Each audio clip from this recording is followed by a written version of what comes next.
Hello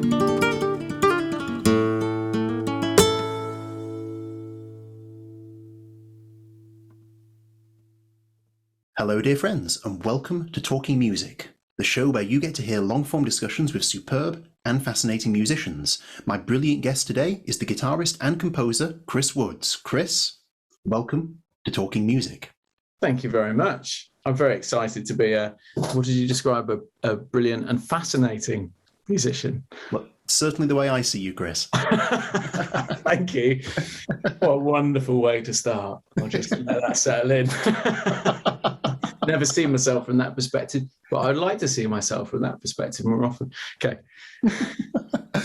Well, I think it's fair to say, Chris, you and I have known each other for some time, but for those who are following this channel who aren't familiar with you and your work, perhaps you could start by giving us just a brief overview of who you are and what's been your journey through life that's led you to be sitting here today. Right.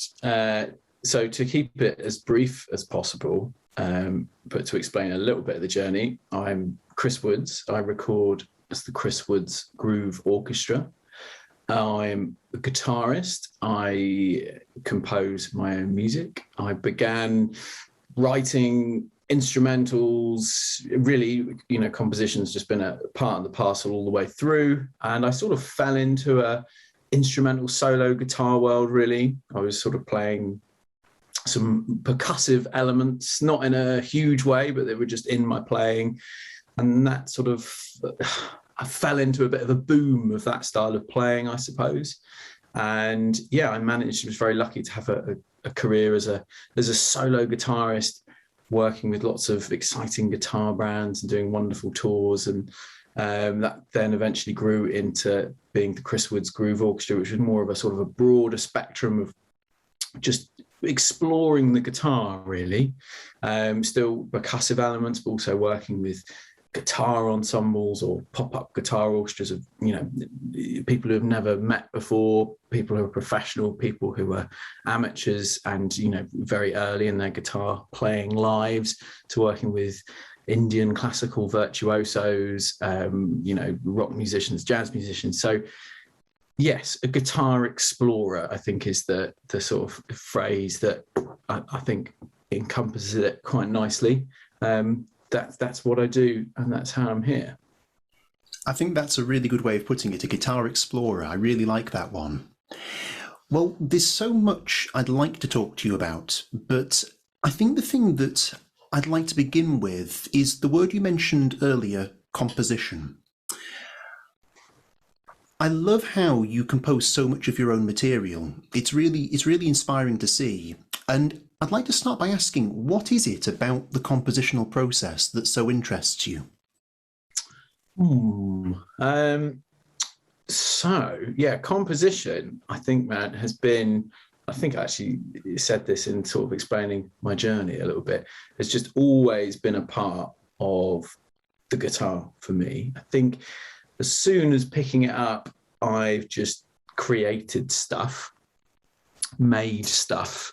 I guess because it's quite a sort of, for want of a better word, sort of an innate thing to do. And because it was such, guitar playing was, a thing that you do on your own, even though, for example, I was having some lessons in the beginning. Most of the time with the guitar is spent on your own. And I think without direction, or for me anyway, my go-to was to just make and create, I suppose. So as for what sort of fascinates me with it, I'm not sure or interests me. I'm not sure it's so much a interest or a fascination. It's just like what I've done as a default. I think then in sort of explaining that and then teaching that, I've had to look at it in a way that, makes me go, oh, wow, that is really interesting, isn't it? And I think realizing that for me, yes, it was just a play thing. It was like a kid plays, a very young child just immediately starts to build and create stuff. So yes, I think it was something that wasn't being done for a point or for a reason. It was just what was happening. And when I've broken that down, as I say, for teaching, I've sort of realized that it's coming, it can always be boiled down to a continuum or a dance between a control sort of element of trying to control and control what you're creating and change it and manipulate it. And then on the other side of the continuum of the dance being a sort of an acceptance, or for, you know, to use a sort of quite semi sort of religious word, I suppose, but we're talking about music, aren't we? Which is basically a religion, isn't it? So a sort of a surrender side of it, really. And really that dance between the two of always just coming in from a surrender point of view and accepting what it is that you've got and what you've got to play with, be it limitations of technique or just being able to fret a couple of notes, and then flitting over to the control side to then try and create with that and try and push it somewhere, but then realizing, okay, we need to go back to the surrender bit and accept. So that kind of bounce between both sides. I'm not sure if it's a continuum or a switching all the time. But yeah, that's what I do and what I love doing. And I mean, I've only realized that from explaining it to others, because it's a visceral sort of thing, really. Do you know what I mean? It's just a happening and a feeling. I'm not intellectualizing it at all. And I think when I've then tried to teach that, because I spend, you know, a lot of time doing educational sort of things, I'm also trying to express that it's not for me anyway, it's not an intellectual thing, it's a visceral thing, it's a playing thing that we all do, that, you know, a toddler will immediately, they're composers, they're these wonderful composers. It's just when we become adults that we're just really awkward, and we just spend so much time in this control camp rather than over in the, oh, cool, okay, this is what I've got to work with. That's nice, that feels good, I'll do that more. I really love the way you explained it there. And I like how you framed it in a way that even if you're not a musician, you can understand exactly the process you're talking about there. It's very accessible, and composition often comes across as completely inaccessible to a lot of people. So I loved how you framed that. With this in mind, let's follow some of those thoughts through. So when you were talking then, one thing that really struck me is I often hear a sentence or a thought from a lot of people when you bring up the subject of composition. And they'll often say something along the lines of, well, I'd love to compose, but I just don't really know where to begin, so I never have. What would you say to those who say that? Well, man, I mean, like I've sort of touched on there, relating it to age, I think is a big deal, because I think life, basically, sort of, or modern life, I don't even know if it's modern life, just life forces us into that control camp, and we stop accepting things. And I mean, it's very easy for me to sort of talk about, because, as I've said, I've done it sort of all the way through. I think I was lucky in perhaps maybe an age that I still had that element of play and just ability to not intellectualize everything and overthink everything, which is interesting because I'm a chronic overthinker. But at that point, you know, I was able just to sort of do that. And then that way of thinking for the guitar or for music, for stage, like that forevermore, really. So I understand it's very easy for me to come from that, just say, oh, you should do this. But I think for adults in particular, it's understanding what, like, your younger self would have done a little bit. When I were a lad, I used to love drawing, and I would have a image in my head of something I wanted to draw, and I would then go and draw it. and it would never look like what was in my head. And I would either be, frustrated, even angry, and just dismissive of it and walk away, or I would draw something and what would come out would be something different, and I'd be excited by that and it would feel good, and I would draw it more and try and draw it again or whatever. And I think that's probably the best example of what happens to us, especially as adults, is that we have a preconceived idea of what it is that we want to create, and then we get there, and then because it is not that, then we walk away from it and we're frustrated. And I think as a sort of an advice thing, it's that if you've got that preconceived idea and that image in your head, that picture of what you want to create, then that's amazing. That's your fire. That's your drive to go and do something.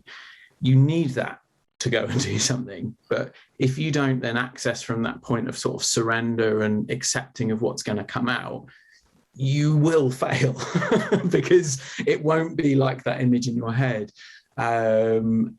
And yeah, you'll just be frustrated and it just won't work at all. So you've got to sort of engage like a kid, in the sense of you've got that and you're ready to go and do it, but also just accepting of what comes out and create off the back of that.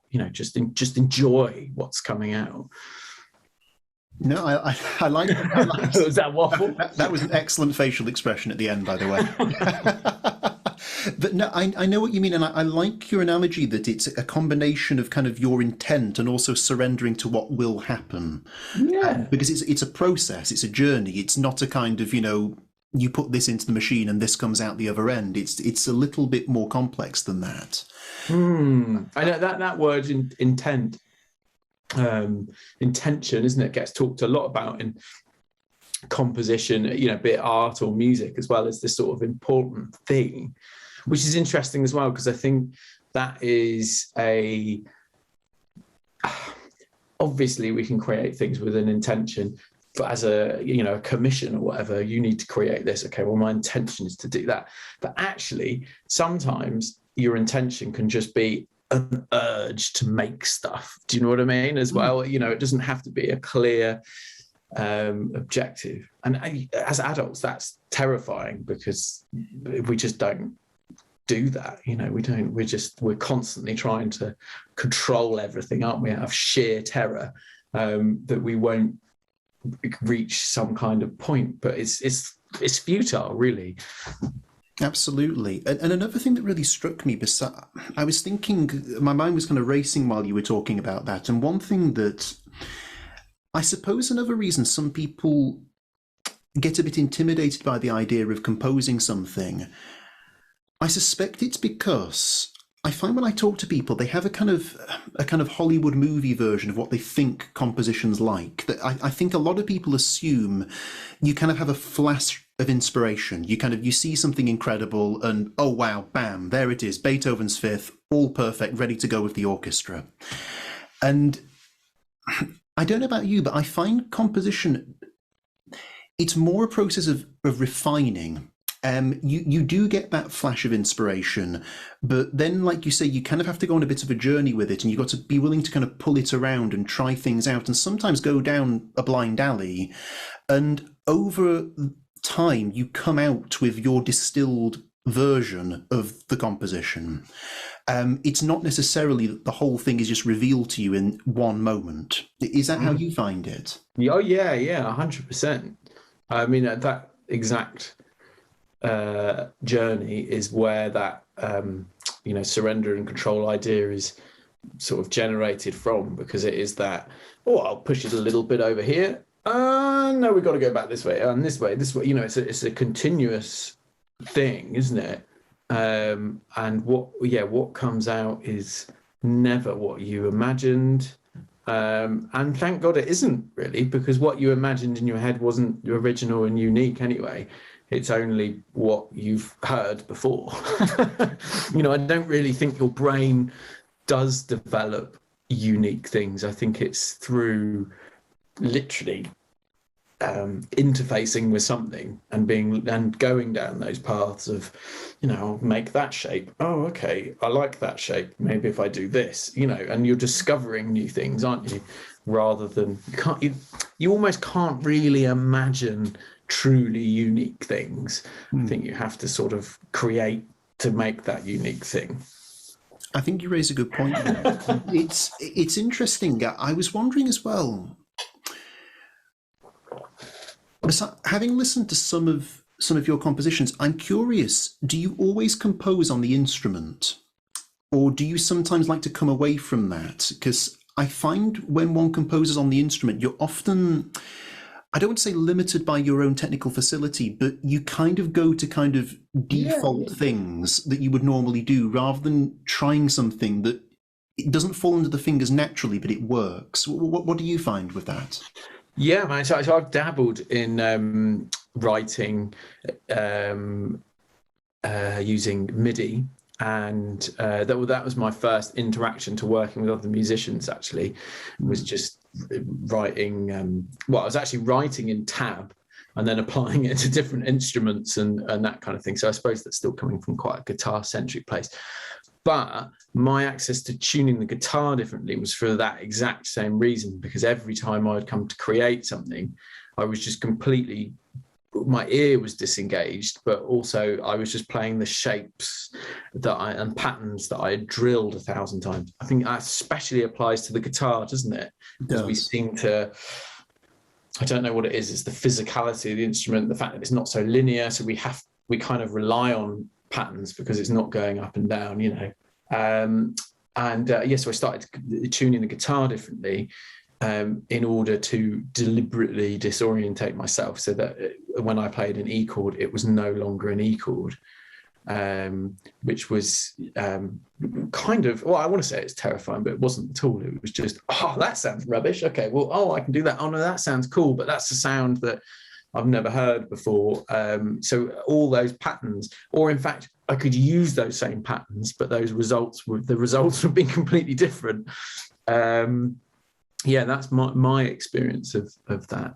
I like that. And that kind of, I remember once sitting in on a workshop with you, and one thing that I found fascinating was, in order to get your students kind of improvising, which I suppose in many respects is spontaneous composition. It's the same process, just sped up in some respects.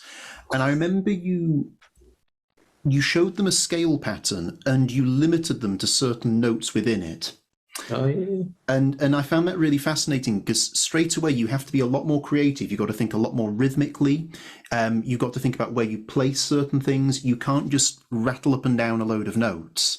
And it's interesting what you were talking about just now, but again, it's limiting. You're changing the tuning. You're not blocking yourself into these patterns and shapes, and it creates a new creative dimension that you can work with.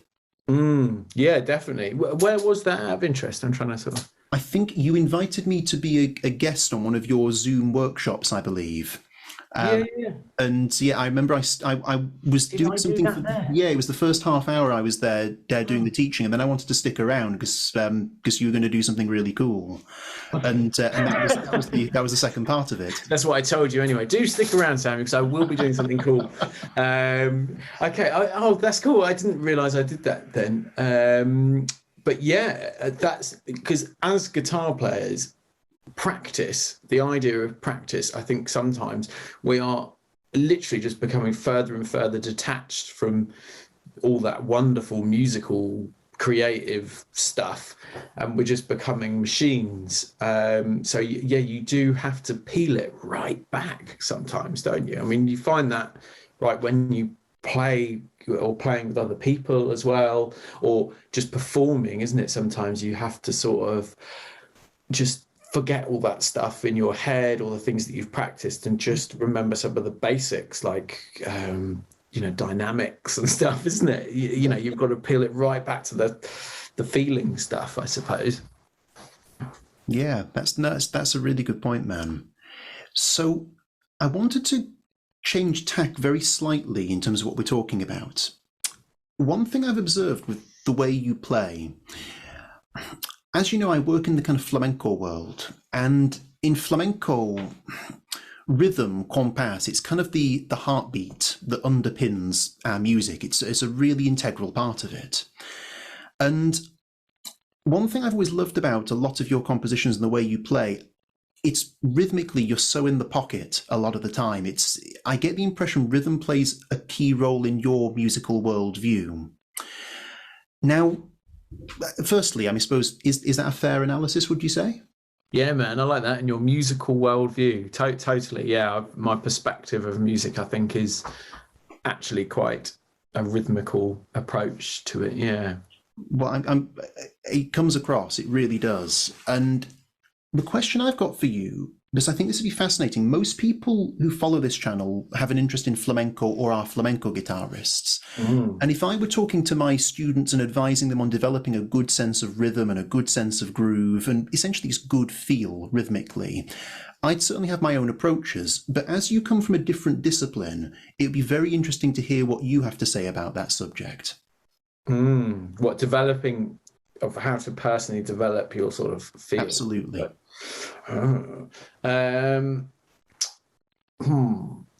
Well, I think in my teaching, as in what I say to students, is that melody can't exist without rhythm, but rhythm can exist without melody. Just to sort of emphasize the fact that however you're accessing music, I might go off on a slight tangent here. That's okay. And by the way, before you do, though, it's worth saying I really like that way of putting it. Okay, cool. That's really good. Yeah, I really like that. That's beautiful. And thank you, because I used to get comments when I first started out, and I was playing more rhythmically than I think I probably, so much more of my focus was on rhythm, and quite often usually from an older generation as well, which we can unpack why that is as well, which would be interesting, was they wanted to hear more melody. I think that's perhaps from performing in more sort of folk settings. And I was sort of quite sensitive about that at the time, I think, and self-conscious of thinking, oh, well, maybe I need to get more melody in there. And over time, I sort of, as I developed some more self-belief, I suppose, I realized that I think those people were maybe accessing melody from a tune perspective. And I think actually that's why I mentioned the older generation, because I mean that with the utmost, the greatest of respect. I think actually a lot of more popular music from time that is, further back in history, if you like, was more of a tune perspective rather than what we might hear a lot more in popular music now. And actually, I kind of feel like you hear more in flamenco, in more like in Indian classical. We hear, and you can tell me, no, that's completely wrong, Chris, but I hear melodies in being rhythmic phrases. Like if I link it to like the tabla that I've spent a lot of time working with Chirs Wood and just, trying to take all this knowledge that he has and learning about rhythm in a spoken way, in a spoken phrase. And I think that is, how I've accessed rhythm and melody together. And I think actually that's a really great way of engaging with rhythm anyway, in a sort of seeing it as a melodic phrase. And if you start to listen in that way, you can sort of tap into that. Whereas I think if you're coming from a tune perspective and just hearing those sort of intervals, I think you're obviously accessing music in a particular way, and that's great. There's no sort of criticism of that. But I think you are possibly missing a lot of other layers and ways of engaging with the music. Maybe I'm going to go out on a limb here, and some people maybe be a little bit livid about this, but I think actually you're probably not engaging with your body quite as much. And I think if we look at where that way of thinking musically comes from, and again, this is just sort of opinions that are, not particularly well formed. So open to criticism, but I think of thinking in melody in a sort of a rhythmic phrase way, if we think of even more blues-based musics, well, I think that is the way that we hear melody. There might actually be a sort of a smaller range of notes, but we're hearing the placement of them. They're very, again, sort of visceral music that you want to move to, or Indian classical, again, like quite inextricably linked to dance, flamenco linked to dance. Whereas I think when we think of maybe more Western folk musics and the melodies that we hear in there, whilst obviously there's huge dance elements, those tunes, especially those beautiful melodies, tend to be quite sort of soaring, and I don't hear so much of the rhythmic phrases. I hear beautiful soaring melodies and tunes. There's obviously a lot of talk of tunes. I think in some ways that's the comments and the culture that I was hearing as feedback as a musician, and I think that's really great for players to understand that there is a tune way of accessing music, but there's also this sort of melody and rhythm phrase marriage that you can really sort of feel in your whole body and engage with. I really went off on a tangent, mate, didn't I? No, that was good, and it's worth just diving into a few of the things you talked about there, because I do know what you mean. I think in a lot of Western popular culture traditions, we tend to think of music in a very top-down way. We focus on melody being the most important, harmony important, rhythm. Let's be honest, most music is in 4/4 or 3/4 for the most part. And I know what you mean. In other traditions, we tend to think of music in a very bottom-up way. It's kind of rhythm is king, like in flamenco, for instance, and harmony is important, and a melody, it's there, but it's interacting with those other elements. So I know what you're saying there, and I know what you mean about the dance thing as well, because when you were talking then, I was remembering a workshop I once did with a load of classical guitarists, and I forget which piece we were doing. I think it was a tango, an Argentine tango off the top of my head. I think it was a Piazzolla piece, and this gentleman performed the piece and asked if I would give some feedback. And I remember I just kind of said one sentence. I said, "Do you know what a tango rhythm is? Can you clap it for me?" And he couldn't do it. And I remember thinking, there's a problem here, because you can guarantee the guy who wrote that piece knew what a tango looked like and sounded like. Because if you look at the way the melody's flowing, it's overflowing with that simple rhythm. And unless you understand that rhythmic underpinning, you can't access that music in any depth. So I do know exactly what you're talking about there, that we can sometimes lose touch with that in a way that isn't positive. So I know exactly what you mean there. Yeah, and I think it could be quite a Western cultural thing. I know I see it in schools, in music education, in the sense of children. I've done like concert tours of schools, for example, playing to a hall of years 3 and up, and you might be playing something particularly rhythmic, and especially little kids will just start to move, which is amazing. It's awesome. It's fantastic. It's like, yeah, come on, let's move. But 9 times out of 10, the teacher will like, sit down, and you feel like someone going, whoa there. That's not how it works. But I do get a sense that is really ingrained in our Western. I would say Western's too broad, isn't it? I guess I can only speak from a British perspective anyway, or even just an English perspective. I think it's just that physical engagement with the rhythm is almost something that's like a little bit naughty, isn't it? Just like, well, that's a lovely tune. Like I've been haunted by that. That's a lovely, isn't that a lovely tune?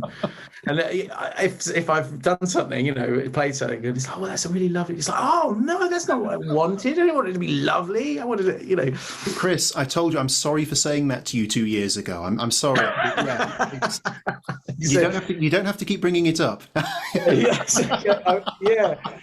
No, but it is true, because obviously it's a nice thing to say to people, isn't it? That's a nice tune. Nice is obviously the biggest insult, isn't it? Yes. But no, I know what you mean there, and yeah, there's something. I know what you mean, because when you hear a really great piece of music, you do want to move to it. I remember.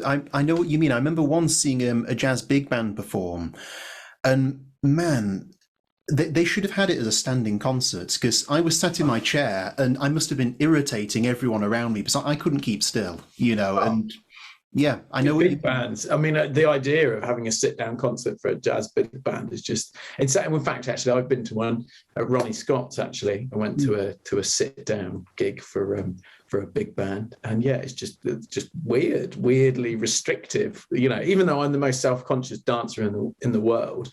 But again, that's my English culture, isn't it? But I think, yeah, it's just you can't help yourself, can you? In that sense of just engaging with rhythm, and yeah. Anyway, yeah. Well, this kind of leads me to the next thing I'd like to talk to you about, because I like to ask this question to all of my guests. I think it's fair to say anyone who's ever picked up an instrument and tried to learn to play it, at some point, hopefully, they've aspired to be a good musician.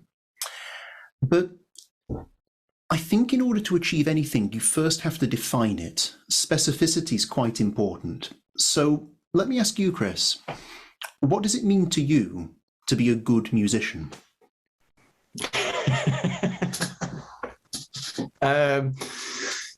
Have you disclosed what you think is a good musician?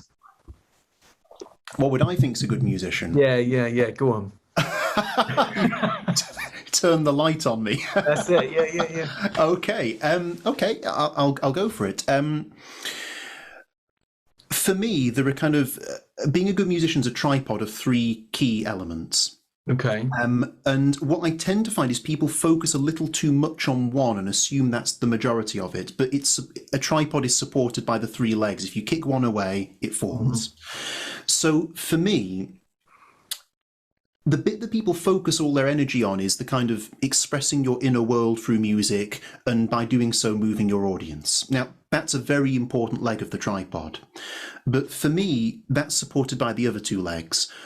One is having a good technical facility on your instrument. Because if you don't have that, your ideas are always going to be limited by what you can and cannot do. So you have to have that as part of the mix. And the third one is a technical understanding of what you can do on the instrument. Understanding the kind of the theory that underpins a lot of things, essentially different ways you can approach the same problem and get an interesting solution.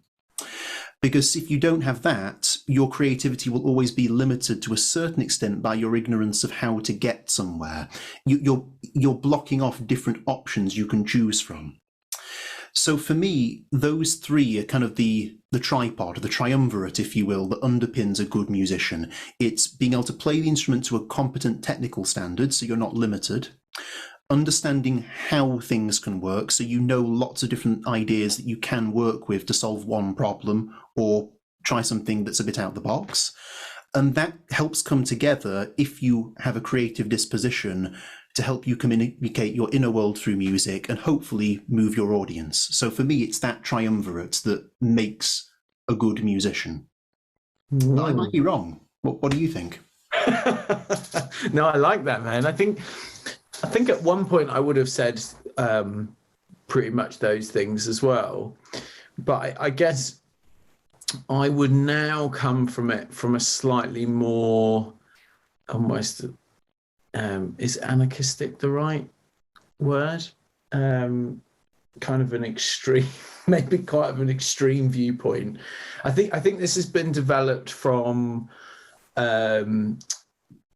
approaching the instrument in a way that I've not been making music from a discipline or a musical culture that exists specifically. So I haven't necessarily been trying to achieve something.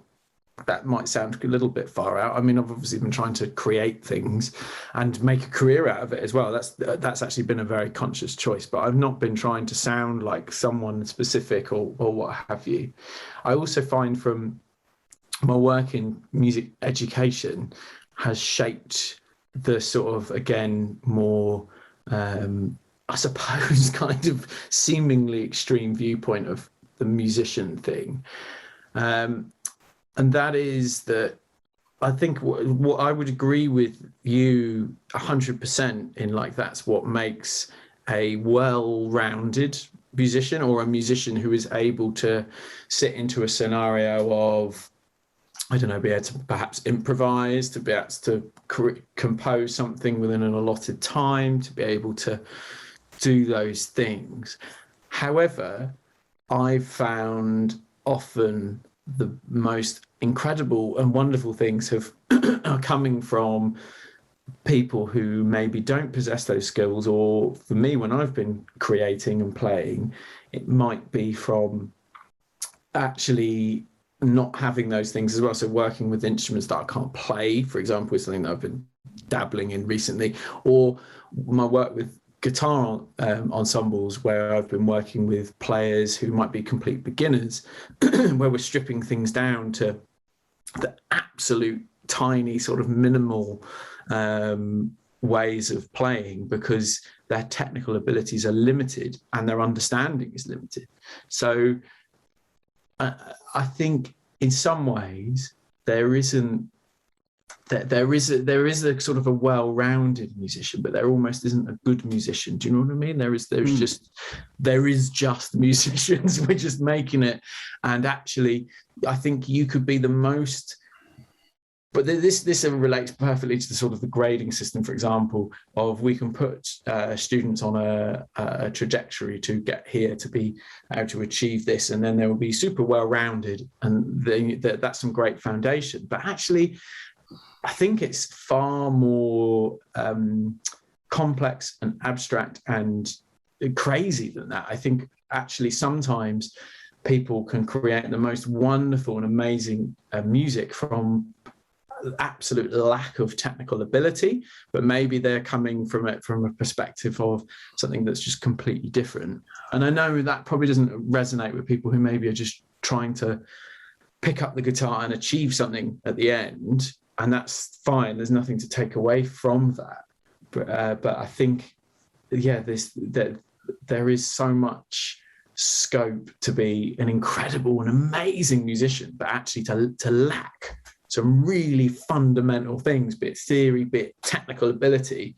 You know, actually you can be brilliant. You can be brilliant without those things as well. Well, you've raised a really good point there, because I'm wondering if maybe underpinning that question is a definition of two things, because ultimately, I suppose what we've not defined is the role of the craftsman and the role of the artist. Because those two are distinct identities, and you can be a fantastic craftsman and a mediocre artist, and you can be a fantastic artist and a mediocre craftsman. So I wonder if that's something that maybe needs to be thrown into the mix when considering a question like, what is a good musician? Definitely. But I think so much musical learning, not just schools in any way, but just even however it is that we learn, it's quite often focused on that craftsmanship, isn't it? Again, rather than artistry. Partly because the idea of teaching artistry it's kind of a little bit ridiculous in some ways, isn't it? Yes. It's like, here is how you will be a brilliant artist, you know. So it's kind of like, well, that is kind of silly. But then, you know, I think that then breaks down the idea of if you can teach that. I think you can actually teach that if you come from teaching from a perspective of where you're not filling empty vessels. That's that idea of actually, look, here's some ideas of inspiration that you can follow. I'm just facilitating you to find new and exciting things. I think if you teach from that perspective, you can then help. Then you can teach artistry and craftsmanship. But I guess most teaching and stuff comes from the idea of, I will give you the tools to be a craftsman. That's interesting. I really enjoyed that element of our discussion. And by the way, no one's ever thrown it back at me and asked my opinion first. So that was, congratulations. You're the first one who's done that. Good. Maybe if someone else does it in the future, say something completely different. I will, yeah. I'll just completely contradict everything I've just said. Yeah.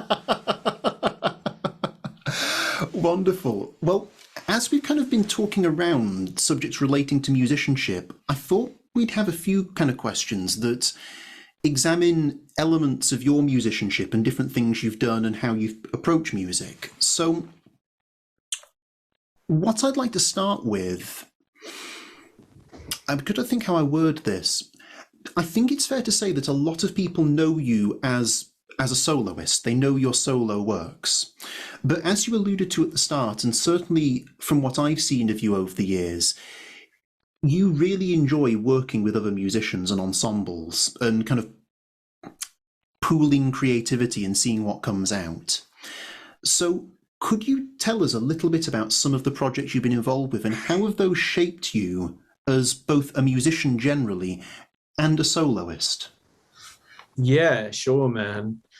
It's really fundamental to the journey. So my going way further back to give more sort of context, I think, to what I learned in the past 6-7 years. I used to play in bands, you know, of many different kinds. And you would get together. So maybe someone would have a song idea and you would work on it together and you would create those parts. They weren't necessarily given to you. And I used to really enjoy that element. I used to really enjoy, you know, just jamming out for hours and hours. That being together with other people was a huge element of musical enjoyment for me. I also really enjoyed playing guitar on my own. That's, you know, how you sort of get good, if you like. Good musician, interesting. Or we get better. There you go. But actually, when I became sort of a solo guitarist, which was actually very much how I became a professional musician, was, you know, as a solo guitarist. And by professional musician, I mean, you know, making a living out of playing and creating. But I really missed that element, especially when you know, I'm sure you know very well as well, the solitary element of sort of touring around actually is really lovely, but it can be pretty tough when you're on the M4 at 3 a.m. and you know, diversion number 26 is taking you through Basingstoke and you don't know what, you know, it's just like and it's that thing as well where you might play to 400 people in a really nice venue and then they all go home and you go back to your hotel and it's just you. Yeah, man. Yeah. Or the flip side is you might play to, you know, 5 people and they didn't care, and then you're driving, you know, back. And that's actually, you know, it can really suck, you know, in that sense as well. So there's that sort of honest camaraderie part of music. And actually, when you do that, when you're with other musicians, it doesn't actually really matter, you know, that stuff, because it's a shared experience, you know. So I certainly had a bit of a hunger for that after sort of 5-6 years of being a solo guitarist. I also just it was kind of getting a bit bored of the limitation of the guitar in some respects. It's like, well, come on, let's do something cool with this. So I started writing music and bringing musicians in. And that was the first time I'd ever done that. So I'd previously, as I said, been in bands like many of us, where you sort of create together, even if it's some more of someone else's idea, you're still just sort of like, oh, what about this? Oh, no, that's rubbish. Do it more like that. Okay, cool. So cello was the first instrument, and I was scoring it out. Even though I'm really bad at reading music, I was using Guitar Pro, tabbing it out and then putting it into notation and passing it to, fantastic musicians to work with them. Or even when I was working with more musicians who, from more of an aural tradition where they wouldn't want it necessarily written down, it was still very much, I would really like this. Maybe for working with a drummer for the first time, for example, I was putting drum loops in and saying, I'd like something kind of like this, So I was directing it a lot. And I released a few singles as the Chirs Wood Groove Orchestra, doing that kind of thing. And then I kind of learned a big lesson really through that, which was that musicians are people, man.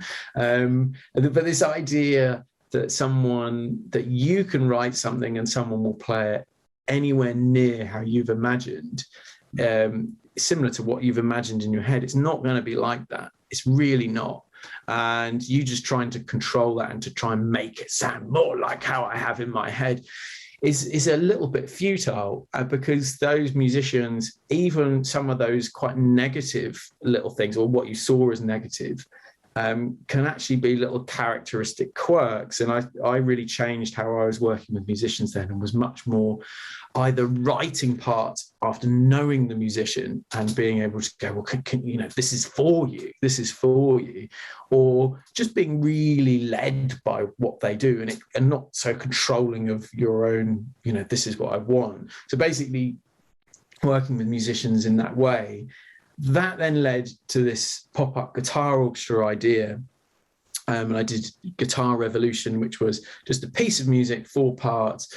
One part was, basically a toddler could play, and the other part was pretty, not quite virtuosic, but pretty tough. And we released the music in Acoustic Guitar Magazine, and then did a performance of it at the London Acoustic Show, and then just invited anyone to come and play it and learn it. And the idea was that everything was simplistic enough for people to be able to play it, people to be able to focus on playing it really well, and to be able to deliver their own little interpretations through it. And so you could hear 100 guitarists, 100 individuals, rather than just one sort of homogenous sound of what I wanted. And from that point, I've done that multiple times over in different guises. I did one called 6-String Spectrum, which was really cool. That was working with a mix of ages as well. So we were going into schools and teaching it, and then working with adults as well. That was a wonderful thing. So yeah, that a lot of working in a way of playing with other musicians, but it's kind of like being a producer, I guess, of trying to bring the best out of them, like not shaping people at all, keeping things simplistic enough so that they can express their sort of identity. And that is, where I have then spent most of my time, more that pop-up guitar ensembles and stuff, and then just mixing the guitar with other instruments. Work with tabla a lot, Afghan rhubarb, but all in these situations of trying to keep things simplistic enough to let their characters and charisma through. I know what you mean there. I used to arrange for jazz, large ensemble, and big band, and cool, man. And I loved it, because I know what you mean. You can spend a lot of time working on something, but you bring it to a room with musicians, and it doesn't matter the level of ability. You can have fantastic players, you can have intermediate, and lower. But when it's in that room, it starts to take on its own life, and it becomes a collective creative experience, not just this is my artistic vision and that's it. And that's how it should be. And I always think it's very striking that, some of the great composers, like, Duke Ellington, he didn't write generic pieces for big band. He wrote for very specific players in his big Right. band. Right. Oh, that's very interesting. And now, they become kind of standard things, but a lot of the time he was writing for very specific people. And I think that's a very important aspect of it.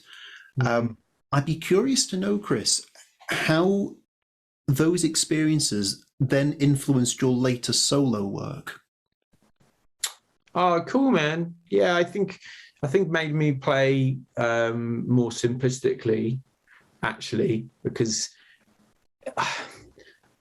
when you're sort of playing guitar on the edge of possibility all the time, you're not really able to put in those details. So me and Will McNichol, who you know very well, I presume we'll probably do one of these as well. I've not asked him yet, but I definitely want Will in, because Will, he's one of my favourite players. I never tell him this. I have his albums on all the time. They're my. And definitely don't tell him. But yeah, he's one of my favourite musicians and one of my favourite people. And we did something together called 48 Hour Atlas. And that was writing and recording something in 48 hours. And so we had to be simplistic by the very nature of it. And that was an example of moving with a duo, sort of moving into solo there. And then after that as well, into literally just me on my own, was definitely more simplicity. Started working with Loop Station a lot as well, because of working with guitar ensembles, and then going, okay, well, let's make this happen, but let's work. Maybe it's better to work with various simplistic parts layered on top of each other rather than trying to do them all at once. Now that's not always the case, and actually there's some really flashy percussive techniques that look really complicated and crazy, but that are actually really quite logical and quite easily achievable. So that the playing with other musicians and peeling everything back to allow charisma to come through definitely then sort of came through, I think, in solo stuff a lot more.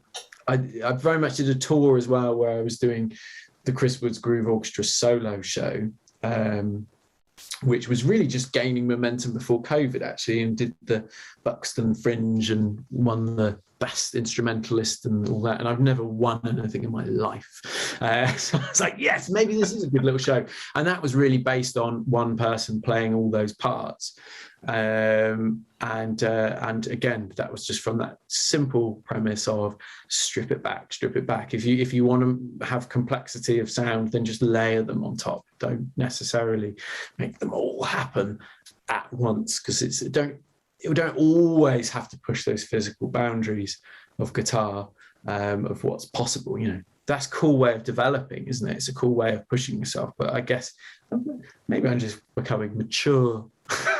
No, I think you joke, but I think there is something in that, because I think when one is a younger performer, you kind of want to be a kind of musical samurai. It's always, the fastest, the most technically difficult, or all that sort of stuff. And I think you kind of realize with a lot of experience that it's actually about how it flows, what story it's telling, and how it makes people feel. That's the bit that really counts, and that's going to touch someone a lot more than ripping it up at 400 BPM. Mm-hmm. Yeah, man, definitely. I mean, I think I sort of always was on the emotive side of that technical stuff, but I think I was always pushing those technical boundaries, because technical and physical, because I wanted to reach those things that I could hear, if you like, so you're pushing that, and then actually you realize that those sounds are there anyway. They are there. You didn't have to go that far. You can peel it back, and you can find those sounds. Sometimes we actually fit them in there. Our brain sort of put in the little spaces. Absolutely, and I know what you mean as well, because you've got to ask when you were talking about your, kind of quite impressive percussive techniques earlier, but they're relevant to the piece and it works. And I know what you mean there as well, in that anything you do technically, it has to be there for a reason. Just having it as, look what I can do, that's not really a good reason to put something there. Mm. Do you know what I mean? Yeah, definitely. I guess that goes back to the intention thing, I suppose, a little bit, doesn't it? Yeah, but then I sometimes as well, I think, in going back to this composing and playing thing, I think for me, enjoying the sensation of new techniques, and you are just playing, and then that new technique, you create something by making it, like a toddler getting new Lego bricks. It's like, oh wow, okay, well, this makes this new thing with this new technique that I just learned or found. I think for me, quite a lot of percussive techniques came about by finding it, by stumbling on it. I wasn't taught that. Heard flamenco players, and hearing that wonderful percussive approach, and then trying to emulate it. Basically, Samuel, I wanted to be a flamenco player, but no one showed me, so I ended up being me instead. So. Well, you know what, my friend? Sometimes it's better to be the best version of yourself than a budget version of someone else. That's beautiful. Yeah, cool. One thing I'd like to talk to you about, I've seen you perform a couple of times now, and I'm going to embarrass you a little bit now, Chris, if that's okay. A couple of things really strike me when I see you perform. It's like you're performing to a kind of, it doesn't matter that it could be loads of people in the audience or people you never met before. It feels like you're being welcomed into your home, and it feels very relaxed and comfortable, and, we're all having drinks and we're in this together, and welcome to my house. It's got that kind of atmosphere to it. Nice. And that's how I've always thought about the way you perform and engage with your audience. But here's the thing. I find a lot of people who perform music, they actually struggle to channel that when they perform. They find performance quite a stressful experience. And they can't always create that atmosphere that I'm sure they would want to do, like you are able to do. So what would your advice be to those who struggle with this aspect of their playing? Interesting. Well, it's very kind of you to say, because that is actually a bit of an intention. Yeah, I'm not interested for advice. I'm not sure. I think from personal experience of being in the audience, I hate feeling awkward. And I hate feeling that awkwardness from the player. This is probably something to discuss with a therapist, but it's when people feel uncomfortable, I don't want them to feel uncomfortable. Do you know what I mean? I want to just say, like, it's all right. It's going to be all right. I'll probably do a joke, try and make everyone feel all right. It's all right. Let's. This is hard, like, this is weird, isn't it? Let's make it unweird. So from that perspective, then I think I've gone, right, well, I don't, people will enjoy this if they feel comfortable, especially with the type of concerts that you and I often play, maybe sort of more arty, art house theatre, cafe vibes. It's actually, it can be quite uncomfortable, can't it? Even just the choice of chairs. It's just like, so people need that comfort, don't they? And I'm often dying inside when I'm performing from crippling self-doubt, not nerves so much, self-doubt, man. Really, that internal monologue of, after that first mistake, really like, dude, what are you even doing here? Like, you just give up, get off, no one cares. But I know from feedback from playing, that people enjoy it if I then project this sort of, let's be comfortable, and then that in turn then makes me feel more comfortable.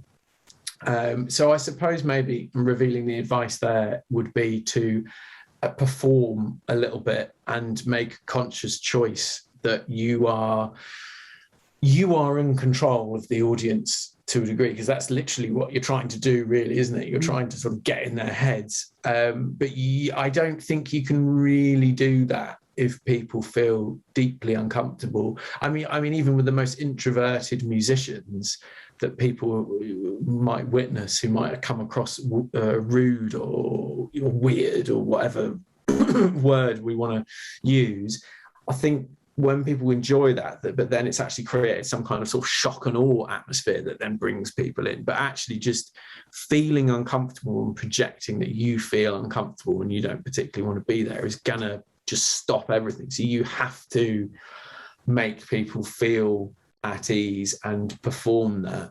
And I suppose for me, sometimes in performance, that will come above playing a little bit, because if I don't make people feel like that, I'm going to play really bad anyway.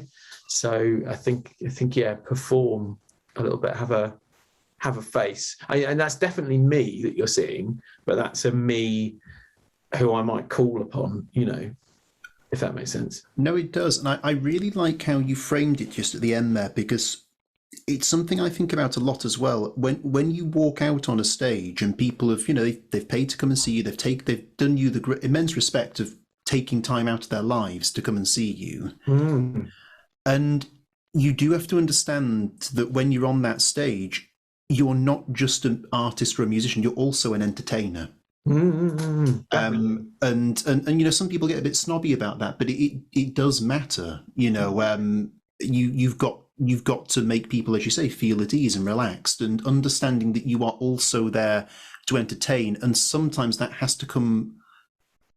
to supplant the artistic side of it to a certain extent in some places. I think having that in your head is quite an important thing. Yeah. I agree. And people just want to see you have a good time, really, as well. And sometimes you have to fake it a bit to be able to do that. It's like the same as your mood generally. I don't know how healthy this is, but if you're feeling super low, sometimes you can trick yourself into feeling a little bit better. Maybe just focus on those positives, and then you'll pick yourself up. And I think, in performing that really works, isn't it? I'm like, hi, I'm really happy to be here. Inside, no, I'm not. I want to go home. I really want to go home. And it's like, if I come out and do that, people will be like, well, I want to go home too. Why did I pay £15 to see this guy? You know what I mean? This is like the doubt will just whistle through people, and they'll all start leaving. No, I know what you mean there, and also I suppose as well. I don't know how you feel about this, but I always try to kind of tell myself, when you always get that moment where you're waiting in the wings and they're saying all these things that they've kind of read off your bio, and it always makes you sound more impressive than you feel you actually are. And you kind of come out and you're like, oh my God. And I always try to remind myself as I'm walking out onto the stage, there is no one in this audience who is here kind of arms folded thinking, well, come on, impress me. And if there is, that says a lot more about them than it does about you.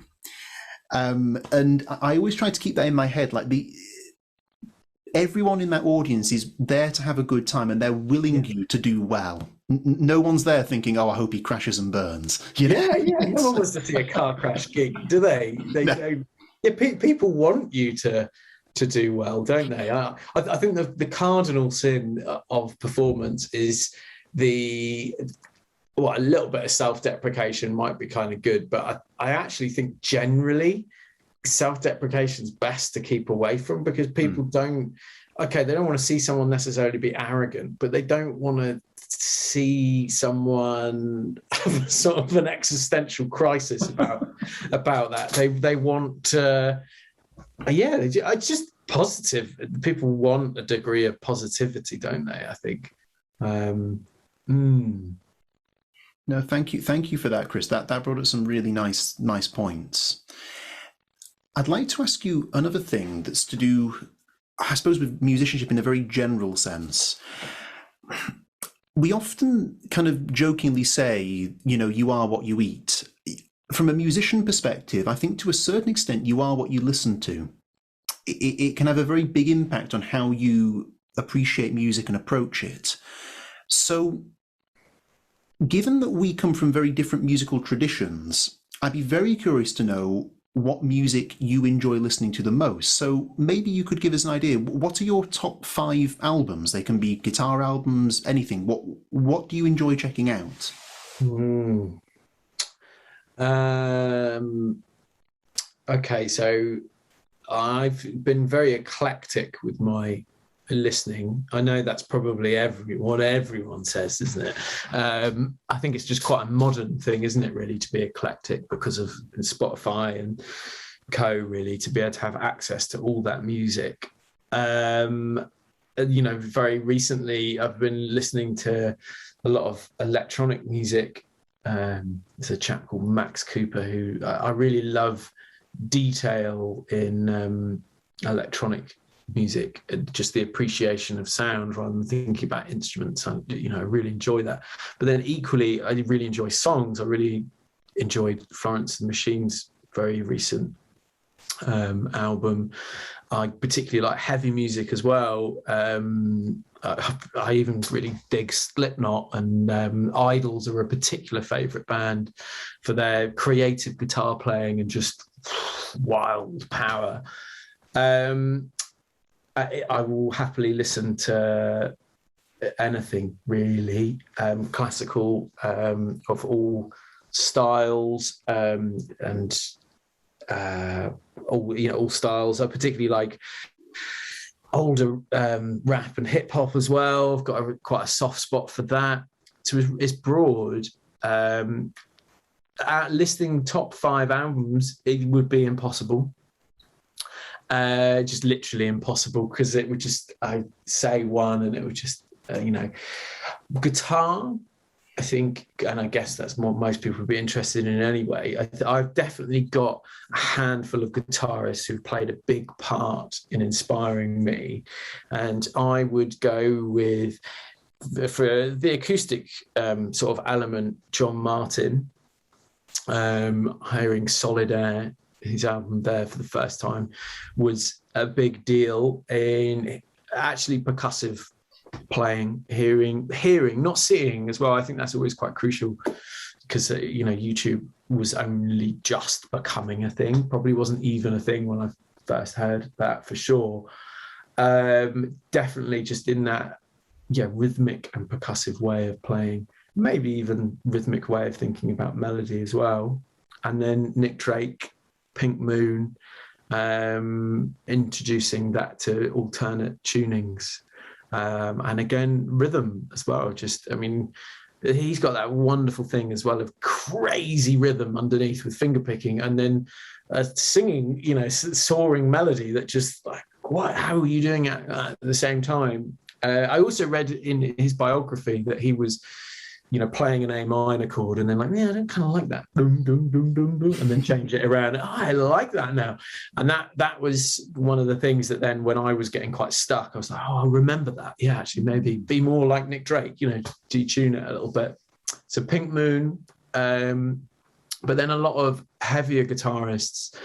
So Johnny Greenwood of Radiohead was a big deal for me, and that sort of visceral and physical interaction with the guitar. He seemed to be just making textures and sounds rather than playing guitar, and I've always really loved that and wanted that to be in there. And I think the Benz was the first Radiohead introduction, so I guess I'd put that there.